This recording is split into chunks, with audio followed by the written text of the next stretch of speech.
foreign ministers meeting.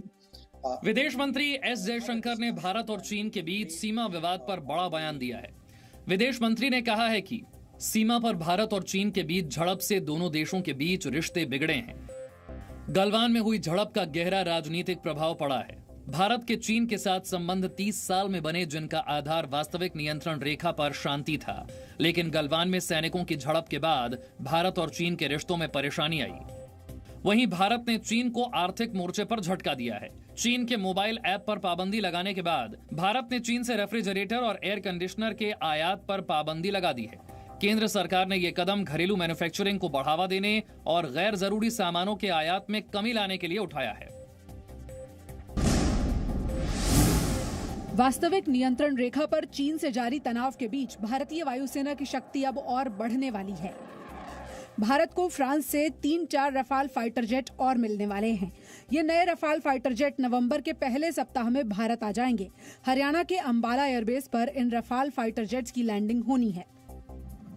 France से भारत को मिलने वाले रफाल फाइटर जेट की ये दूसरी खेप होगी। इससे पहले इसी साल 28 जुलाई को 5 रफाल फाइटर जेट भारत को मिले थे। इन्हें 10 सितंबर को भारतीय वायुसेना में शामिल किया जा चुका है। कोई और तो नहीं है, वेपन है। जम्मू कश्मीर के बडगाम में एनकाउंटर के दौरान सुरक्षा बलों ने एक आतंकी को मार गिराया। वहीं दूसरे आतंकवादी ने आत्मसमर्पण कर दिया। आत्मसमर्पण करने वाले इस आतंकवादी का नाम जहांगीर अहमद है। आतंकवादी के आत्मसमर्पण करने पर सुरक्षा बलों ने उसका हौसला बढ़ाया। पानी दो, पानी लाओ, पानी। आतंकवादी जहांगीर अहमद के आत्मसमर्पण करने पर उसके परिवार वाले भी भावुक हो गए।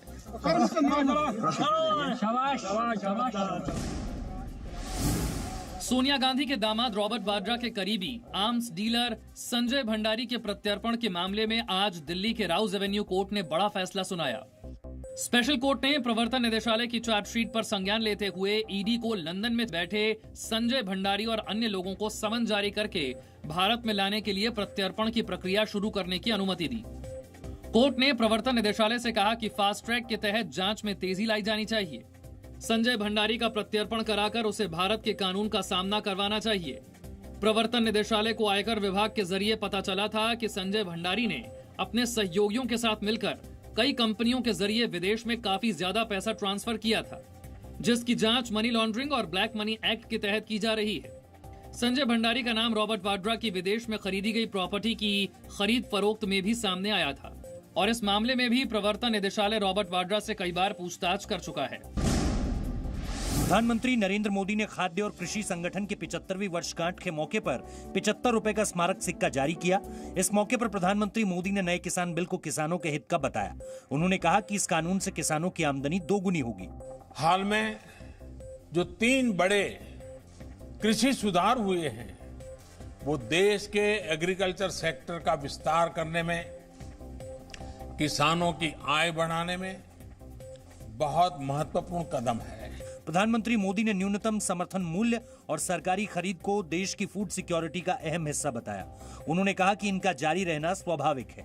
किसानों को लागत का 1.5 गुना दाम एमएसपी के रूप में मिले, इसके लिए भी अनेक कदम उठाए गए हैं।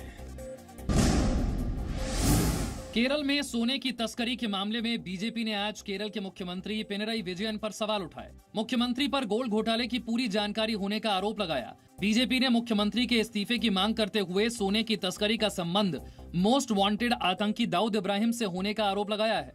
एनआईए ने कोर्ट में ये सबमिट किया है कि इसके जो तार हैं, ये जो भ्रष्टाचार हुआ है केरल में, उसके तार दाऊद इब्राहिम के कंपनी डी कंपनी से जुड़ा हुआ है। इस मामले में नेशनल इन्वेस्टिगेशन एजेंसी यानी एनआईए ने बड़ा खुलासा किया। कोच्चि की स्पेशल कोर्ट के सामने जांच एजेंसी ने कहा कि उसे संदेह है कि रैकेट का दाऊद इब्राहिम के साथ कोई कनेक्शन है। केंद्रीय जांच एजेंसी ने आरोपियों में से 8 की जमानत याचिका का विरोध करते हुए ये बातें कही थी। घोटाले में मुख्यमंत्री के प्रधान सचिव एम शिवशंकर का नाम भी आया था, जिन्हें बाद में पद से हटा दिया गया। कस्टम, प्रवर्तन निदेशालय और सीबीआई भी इससे जुड़े अलग अलग मामलों में जांच कर रही है।